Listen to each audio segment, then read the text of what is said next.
নামাজে যাবেন তো নাকি? না, আমি হিন্দু মানুষ।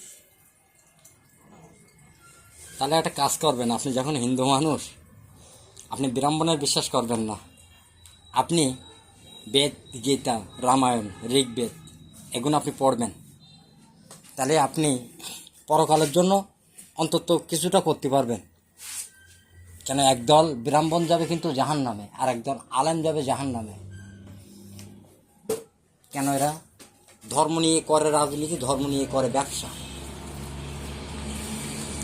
এই জন্য আপনি যদি পড়তে পারেন তাহলে মনে করেন আপনি পরকালের জন্য আপনার জন্যই ভালো হবে, আমি আশা করি।